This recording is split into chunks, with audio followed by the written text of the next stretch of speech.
The morning fog hung heavy over the coastal estate in Seabrook, California, as Jonathan Mitchell stood at the kitchen window of his modest home, watching his 3-year-old son Charlie chase butterflies in their small garden.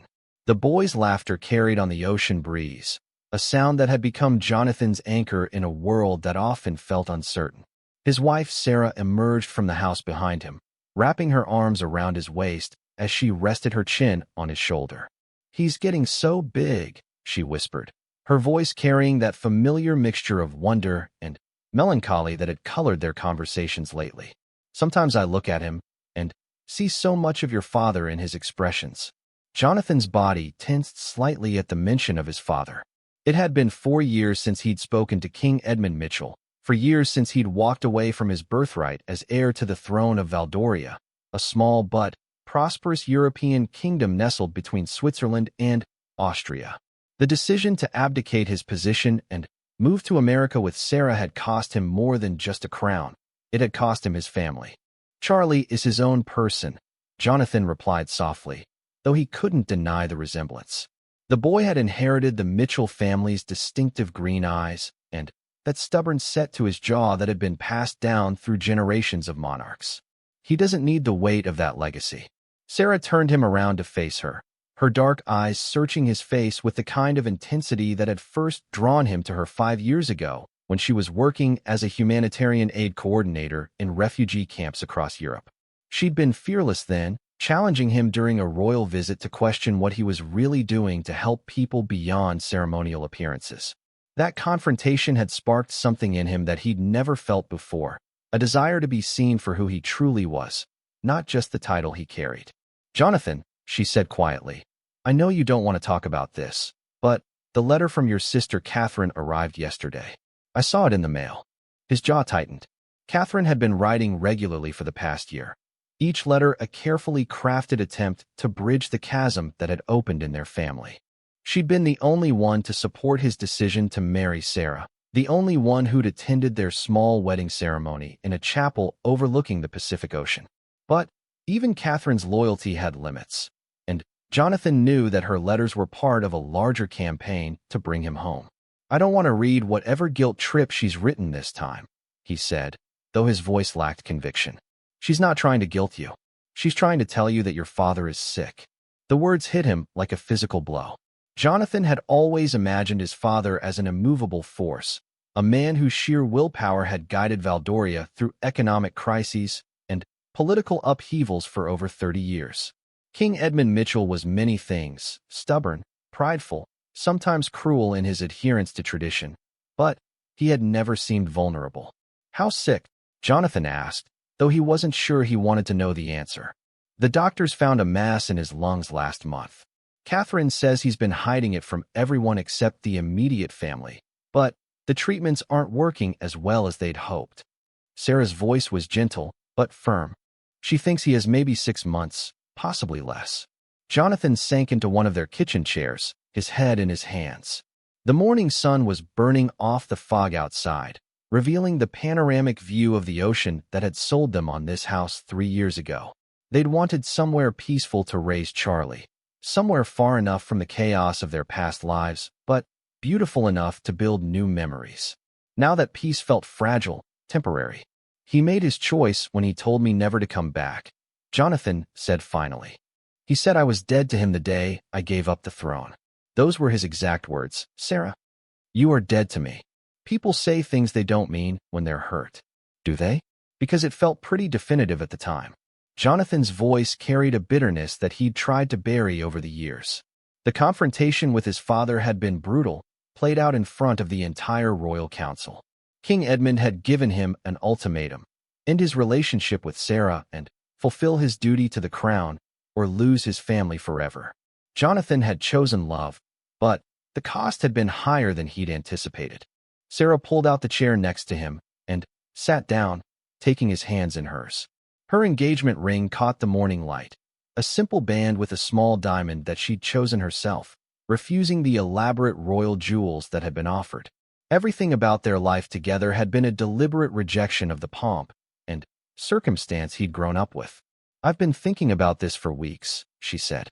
Ever since Catherine's last letter mentioned that your father had been asking about Charlie, asking about his grandson he's never met. He's not ready to meet his grandson. If he were, he would have reached out himself. Maybe he doesn't know how. Maybe he's too proud to admit he was wrong. Sarah paused, choosing her words carefully. Or maybe he's waiting for you to make the first move. Jonathan looked out the window at Charlie, who had abandoned the butterflies and was now building an elaborate castle in the sandbox Jonathan had built for him last summer. The boy worked with intense concentration, his small hands carefully placing each shovel of sand exactly where he wanted it. There was something both heartbreaking and hopeful about watching his son create something beautiful without any knowledge of the complex family history that surrounded him. I can't risk it, Jonathan said quietly. I can't risk having Charlie rejected the way I was. He's too young to understand why his grandfather might not want to see him. But what if your father does want to see him? What if he's been waiting for you to come home? But he's too stubborn to say so? Sarah's voice was patient, but Jonathan could hear the urgency beneath her calm exterior. Jonathan, I love our life here. I love the peace we've found, the way we've built something that's entirely ours. But I also know you. And I know that if your father dies without you having the chance to make things right, you'll regret it for the rest of your life. She was right, and they both knew it. Jonathan had spent 4 years telling himself that he'd moved on from his family's rejection, but the truth was more complicated. He'd built a successful life as a consultant for international development organizations, using his connections and experience to help coordinate aid efforts around the world. He and Sarah had created a partnership both in work and in marriage that felt meaningful and authentic. But late at night, when Charlie was sleeping and the house was quiet, Jonathan sometimes found himself wondering what his life might have looked like if he'd found a way to bridge the gap between love and duty. There's something else, Sarah said, and Jonathan could tell from her tone that she'd been saving this piece of information. Catherine says that your father has been following your humanitarian work. He has newspaper clippings about the refugee camps you helped establish in Syria, articles about the clean water projects you coordinated in Somalia. He knows about the work you're doing. This revelation shook Jonathan more than news of his father's illness. King Edmund had always been dismissive of what he called bleeding heart politics, preferring to focus on Valdoria's economic interests and diplomatic relationships. The idea that he'd been quietly tracking his son's career suggested a complexity to his feelings that Jonathan hadn't considered. That doesn't mean he's forgiven me, Jonathan said, but his voice had lost some of its conviction. No, Sarah agreed. But it means he hasn't forgotten you either. They sat in comfortable silence for several minutes, watching Charlie play in the garden. A year ago, when Sarah had first started suggesting they consider reaching out to Jonathan's family, he'd shut down the conversation immediately. But Charlie was getting older now, asking questions about grandparents and extended family that were becoming harder to deflect. And if Jonathan was being honest with himself, he missed his homeland more than he'd expected to. Valdoria was a small country, but it had a rich culture and a stunning landscape that ranged from alpine meadows to Mediterranean coastlines. Jonathan had grown up hiking through ancient forests and learning to ski on mountains that had been in his family's care for centuries. He'd wanted to share those experiences with Charlie, to show him the castle where the Mitchell family had lived for over 400 years, to teach him about the responsibility that came with privilege and power. If we went back, Jonathan said slowly, it would have to be on our terms. I'm not going to grovel or apologize for choosing to marry the woman I love. And I'm not going to expose Charlie to rejection or judgment. Sarah nodded. Of course. We go as a family, as equals. If your father wants to meet his grandson, he'll have to accept all of us. And if he doesn't, if this whole trip is a mistake, then we come home. We've built a good life here, Jonathan. That doesn't change regardless of what happens with your family. Sarah squeezed his hands. But Charlie deserves to know where he comes from. And you deserve the chance to say goodbye to your father if that's what this is. Outside, Charlie had finished his sand castle and was now decorating it with shells he'd collected during their last beach walk. Jonathan watched his son's careful attention to detail, the way he stepped back to examine his work from different angles before making adjustments. There was something profoundly hopeful about the boy's complete absorption in his creative project, his faith that the castle he was building would remain standing. "All right," Jonathan said finally. "Call Catherine. Tell her we're coming home." The decision felt both terrifying and inevitable. For 4 years, Jonathan had convinced himself that he could build a complete life separate from his royal heritage, that love and determination were enough to create a family unburdened by the weight of history and expectation. But watching Charlie play in their California garden, he realized that his son deserved to understand all the pieces of his identity, even the complicated ones. As Sarah reached for her phone to call Catherine, Jonathan felt a mixture of anticipation and dread settle in his chest. Going home meant confronting not just his father's illness, but all the unresolved emotions he'd carried with him across the ocean. It meant facing the possibility that some bridges couldn't be rebuilt, that some words couldn't be taken back. But it also meant giving Charlie the chance to meet his grandfather, to understand the legacy he'd inherited, and the choices he might one day have to make for himself. And, perhaps most importantly, it meant giving Jonathan the opportunity to find peace with a decision that had shaped every aspect of his adult life. The morning fog had completely lifted now, revealing a clear blue sky that stretched endlessly toward the horizon. In a few weeks, they would be flying toward a different horizon, toward a homeland that held both the promise of reconciliation and the risk of renewed heartbreak. But, for now, Jonathan was content to sit in his kitchen with his wife, watching their son build castles in the sand, preparing for a journey that would test everything they'd built together. Part 2. 3 weeks later, the wheels of their commercial flight touched down at Valdoria International Airport with a gentle bump that woke Charlie from his restless sleep. The boy had been excited about flying on an airplane for the first time, but the 11-hour journey from Los Angeles had tested even his boundless energy. Now he rubbed his eyes and pressed his face to the window, trying to make sense of the unfamiliar landscape below. "Look, Daddy," Charlie whispered, his breath fogging the small window. "The mountains have snow on top, just like in my picture books." Jonathan's chest tightened as he looked out at the familiar peaks of the Valdorian Alps. He'd forgotten how dramatic the approach to his homeland could be. The way the aircraft seemed to thread between mountains that rose like ancient sentinels from the valley floor. The royal palace would be visible from this angle if he knew where to look, perched on a hill overlooking the capital city of Königsberg with its red-tiled roofs and medieval architecture. Sarah reached across the aisle and took his hand. "You okay?" she asked quietly, her eyes searching his face for signs of the anxiety that had been building steadily since they'd boarded the plane. "I'm fine," Jonathan replied, though they both knew it wasn't entirely true. He'd been having vivid dreams about his childhood for the past week, memories that surfaced unbidden during the day. Yesterday, while packing Charlie's suitcase, he'd found himself remembering his own first international trip at age 7, the way his father had taught him to shake hands with diplomats, and the importance of remembering people's names and titles. The plane taxied to the gate, and Jonathan could see through the windows that a small crowd had gathered beyond the security barriers. His stomach dropped as he realized that someone must have leaked word of their arrival. He'd specifically asked Catherine to keep their visit quiet, hoping to avoid the media attention that had made his initial departure from Valdoria such a spectacle. "Is that for us?" Sarah asked, noticing the photographers and camera crews. "Probably. I should have expected this." Jonathan unbuckled his seatbelt and helped Charlie gather his small backpack and the stuffed dragon that had become his constant traveling companion. The Valdorian press has always been fascinated by the royal family's personal drama. As they made their way off the plane, Jonathan instinctively moved to shield Charlie from the cameras he knew would be waiting. But when they emerged into the terminal, he was surprised to see Catherine standing at the front of the crowd, her official security detail creating a buffer between them and the press. His sister looked older than he remembered, more serious. At 32, Catherine was now the heir apparent to the throne, a role she'd never expected to inherit.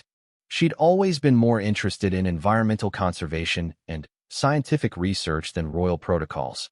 But she carried herself with the quiet authority that their father had spent years trying to instill in Jonathan.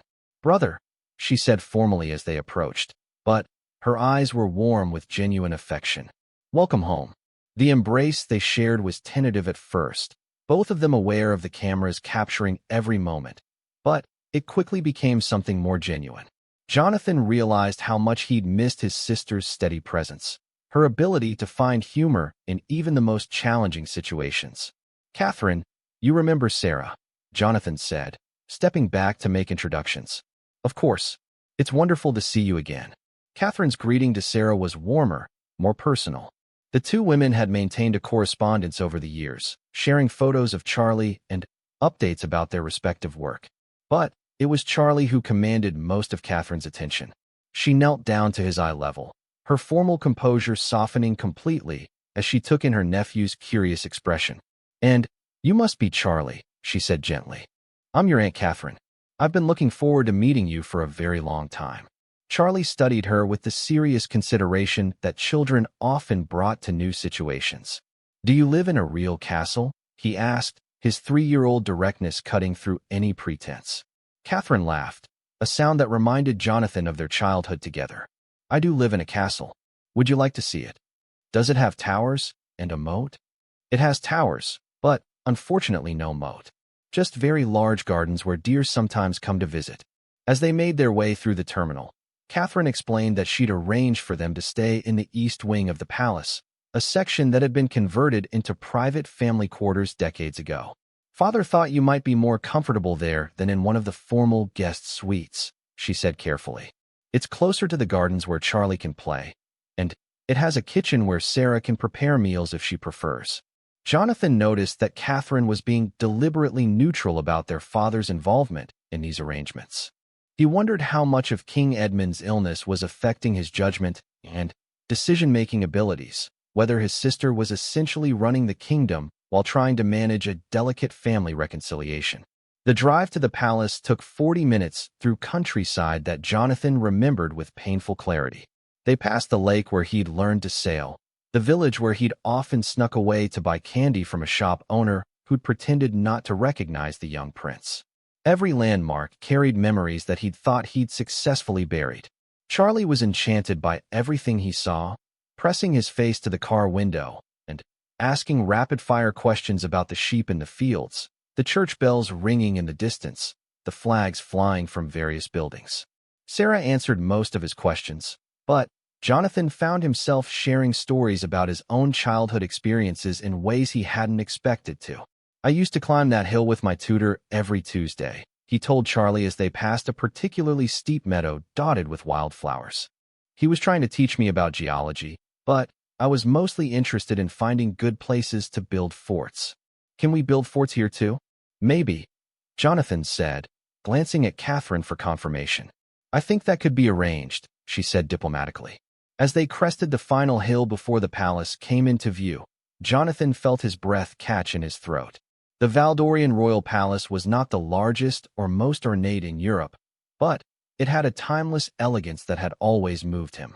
Built of local stone that changed color with the light, surrounded by formal gardens that gave way to wild forests, it managed to feel both grand and welcoming. Charlie's reaction was everything Jonathan had hoped for. The boy's eyes went wide with wonder as he took in the towers and turrets, the elaborate fountain in the main courtyard, the peacocks that wandered freely across the manicured lawns. "It's like the castle in my storybooks," Charlie whispered, his voice filled with awe. "Better," said Catherine, "because this one is real, and it belongs to your family." But as their car pulled into the private courtyard, Jonathan's attention was drawn to a figure standing alone on one of the upper balconies. Even from a distance, he could recognize his father's distinctive silhouette, the way King Edmund held himself with perfect posture despite whatever illness was ravaging his body. For a moment, father and son looked at each other across the courtyard, for years of silence and hurt suspended between them. Then, the figure on the balcony stepped back into the shadows, leaving Jonathan to wonder if he'd imagined the entire encounter. "Is he going to see us today?" Sarah asked quietly, following Jonathan's gaze to the now empty balcony. Catherine hesitated before answering. "He's having a difficult day. The treatments make him tired, and he's still processing the fact that you're actually here. He wasn't entirely convinced you would come, even after I confirmed your flight details." They spent the rest of the afternoon settling into their quarters and exploring the parts of the palace that Catherine deemed appropriate for an energetic 3-year-old. Charlie was particularly fascinated by the armor displays in the Great Hall and the library with its floor-to-ceiling bookshelves and rolling ladders. But it was during dinner in Catherine's private dining room that the conversation turned to more serious matters. Charlie had fallen asleep in Sarah's lap after a day of excitement and travel, leaving the adults free to speak openly for the first time. "How bad is he really?" Jonathan asked, accepting a glass of wine from one of the staff members who moved through the room with practiced discretion. Catherine's composure faltered slightly. "Worse than he wants anyone to know. The lung cancer has spread to his liver and lymph nodes. The doctors are talking about palliative care now rather than aggressive treatment." "How long?" "Maybe 2 months. Possibly less if he continues to refuse some of the medications that might help manage his symptoms." Catherine's voice was steady, but Jonathan could see the strain around her eyes. He's determined to handle this on his own terms, which means he's refusing help from anyone, including his doctors. Sarah shifted Charlie in her arms, smoothing his hair away from his forehead. "Has he said anything about wanting to see us?" "Not directly.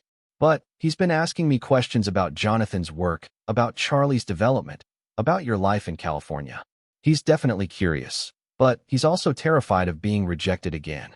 Jonathan almost laughed at the irony. "He's terrified of being rejected? He's the one who disowned me." "I know. But you have to understand, Jonathan, he's been regretting that decision almost since the moment you left. He was too proud to admit it then, and he's too proud to admit it now. But watching you build a successful life without the crown has forced him to reconsider a lot of his assumptions about duty and family." "What kind of assumptions?" Catherine chose her words carefully.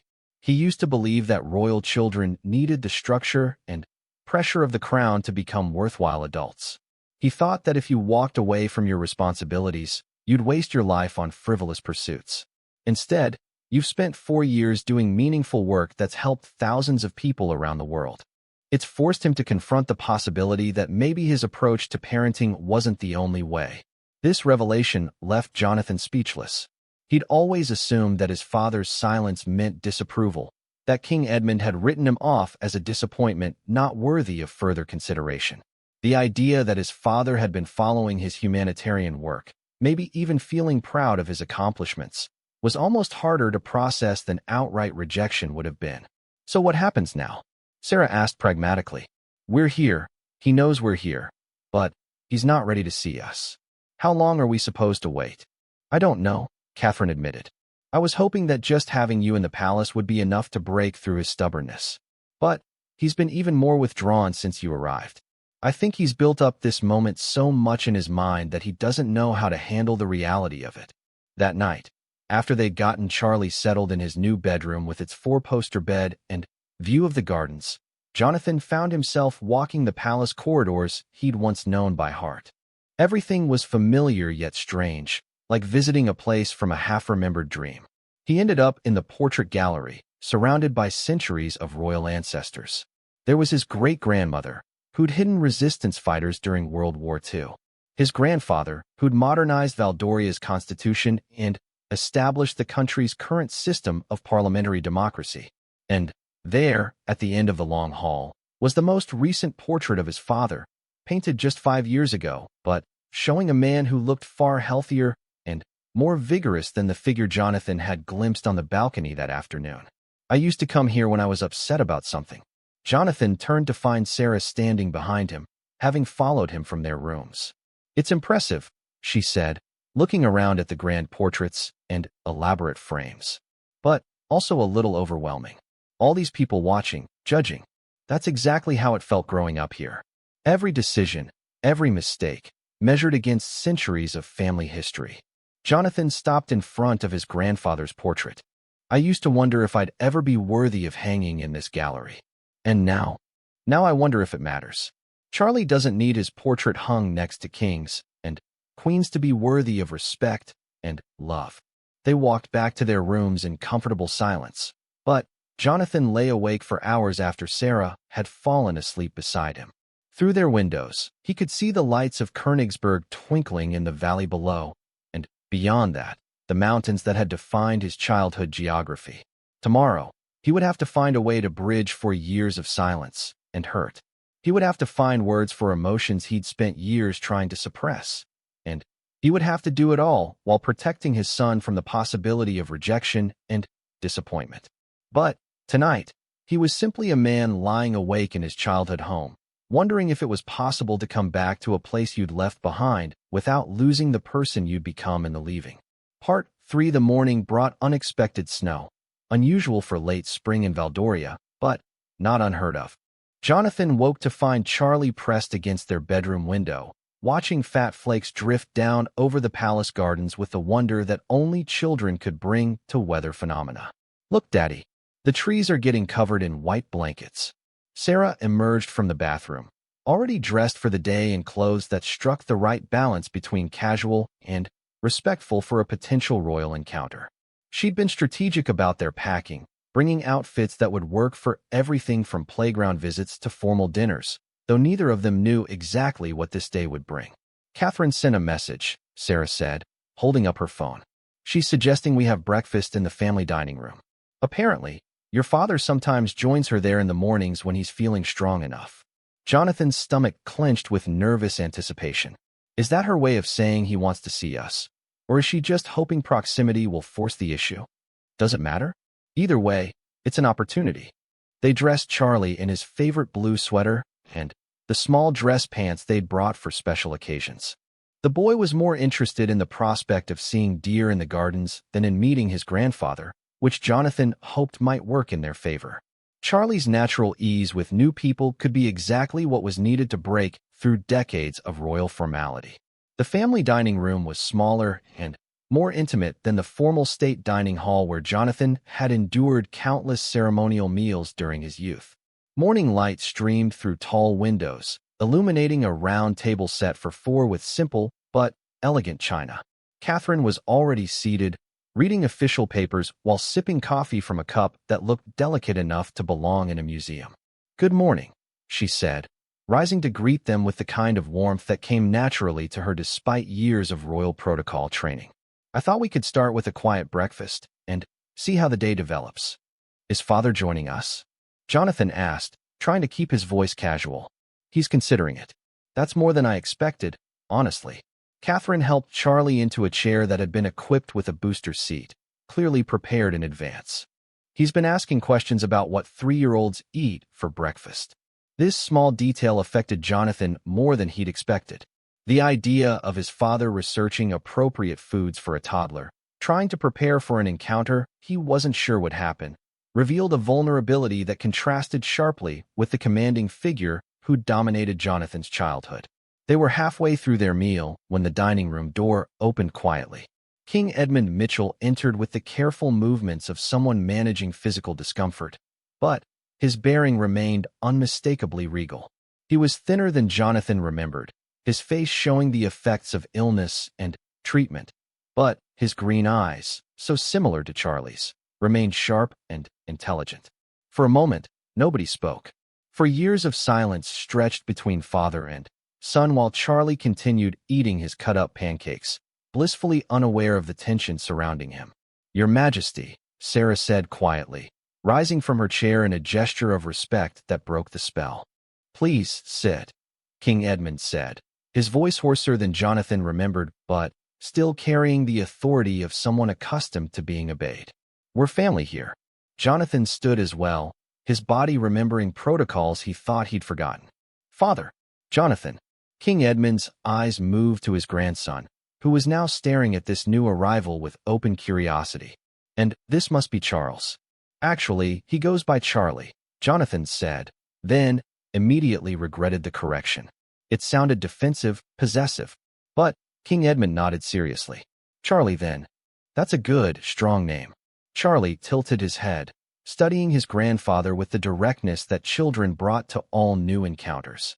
"Are you the king?" he asked. "I am." "Catherine said you live in a castle with towers, but no moat. Why don't you have a moat?" King Edmund's mouth twitched in what might have been the beginning of a smile. "That's an excellent question. Perhaps because moats require a great deal of maintenance, and they make it difficult for deer to visit the gardens." "I like deer," Charlie announced. "And dragons. Do you have any dragons?" Unfortunately, no. But I believe there might be some dragon statues in the garden maze, if you're interested in exploring later. Jonathan watched this exchange with a mixture of amazement and apprehension. His father had never been comfortable with children, had always treated Jonathan and Catherine more like small adults who needed to be trained for their eventual responsibilities. But there was something different in his demeanor with Charlie, a gentleness that Jonathan didn't recognize. King Edmund took the seat that Catherine had quietly prepared for him, accepting a cup of tea with hands that trembled slightly. The effects of his illness were subtle but unmistakable to anyone looking closely. "I trust your journey was comfortable?" he asked, directing the question to all of them, but looking primarily at Sarah. "Very comfortable, thank you." Charlie's first time on an airplane was quite an adventure. "I imagine so." King Edmund paused, seeming to gather his thoughts. "I understand you've been living in California. In Seabrook, north of Santa Barbara. It's a small coastal town, very peaceful."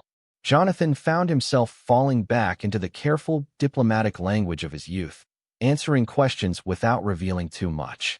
"And your work takes you to various international locations?" "It does.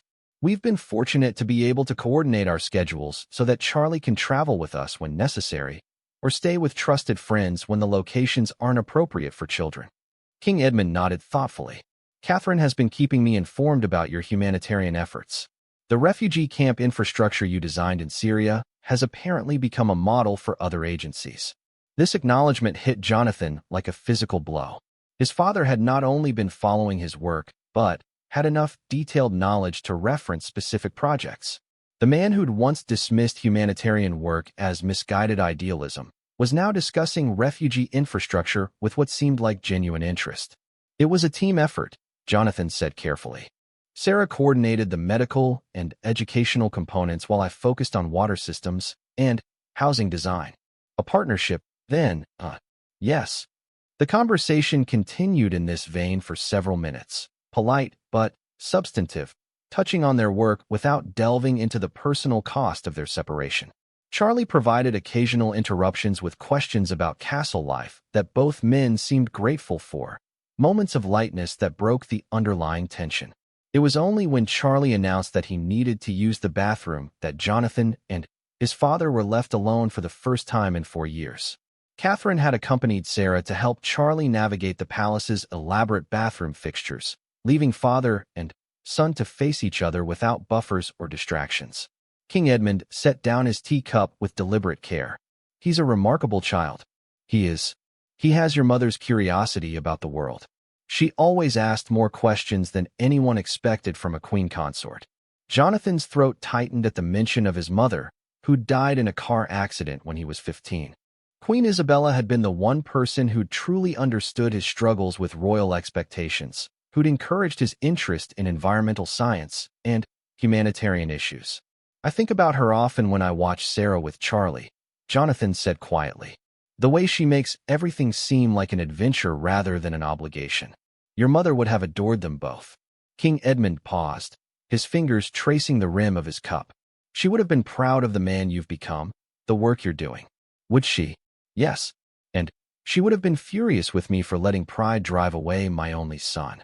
The admission hung in the air between them, more significant than any formal apology could have been. Jonathan felt years of anger and hurt beginning to shift, not disappearing but taking on a different shape, becoming something more complex than the simple narrative of rejection he'd carried with him. "Father, no, let me say this while I have the courage." King Edmund's voice was stronger now, more decisive. "I was wrong.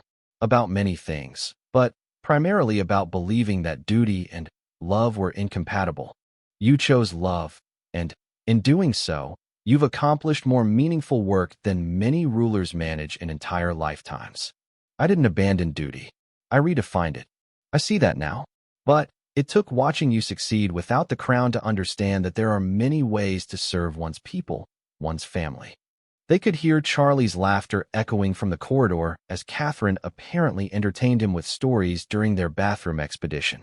The sound seemed to emphasize everything they'd both missed during their years of separation. "I want you to know," King Edmund continued, "that I never stopped loving you. I was angry, hurt, convinced that you were making a mistake that would destroy your life, and Sarah's as well. But I never stopped hoping that someday we might find a way back to each other. Why didn't you reach out? Why did it take your illness to bring us together?" King Edmund was quiet for a long moment, his eyes fixed on the snowy gardens beyond the windows. "Because I was ashamed. Because admitting I was wrong meant acknowledging that my understanding of kingship, of fatherhood, was fundamentally flawed. Because I was terrified that you'd reject me the way I'd rejected you." When the others returned to the dining room, they found father and son sitting in comfortable silence, both of them looking somewhat shaken but also relieved, as if a weight had been lifted from the room. "Did you solve all the world's problems while we were gone?" Catherine asked lightly, but Jonathan could see the hope in her eyes. "We made a start," King Edmund replied. He turned to Charlie, who had climbed back into his chair and was now arranging his remaining pancake pieces into elaborate patterns. "Charlie, would you be interested in seeing the royal gardens? I believe the snow has made them particularly beautiful today. Can we build a snowman?" King Edmund looked to Jonathan and Sarah for permission before answering. "I think that could be arranged. Though I should warn you, it's been many years since I've built a snowman. You might have to teach me. I'm really good at snowmen," Charlie assured him seriously. "Daddy taught me last winter when it snowed in our mountains. Then I'll be in excellent hands." As they prepared to venture outside, Jonathan caught his father's arm gently. "Are you sure you're feeling strong enough for snowman construction?" King Edmund's smile was the first genuinely joyful expression Jonathan had seen from him in years. "I'm feeling stronger than I have in months." The morning that had begun with uncertainty and nervous anticipation was transforming into something none of them had dared to hope for. A chance at healing, at rebuilding the connections that had been broken by pride and misunderstanding. There would be difficult conversations ahead, complicated logistics to navigate, and the ongoing reality of King Edmund's illness to face. But for now, sometimes the longest journey home isn't measured in miles, but in the courage it takes to forgive, the strength to heal old wounds, and the hope that love can bridge any distance. What happens when a man who gave up everything for love discovers that coming home means facing the very people he thought he'd lost forever?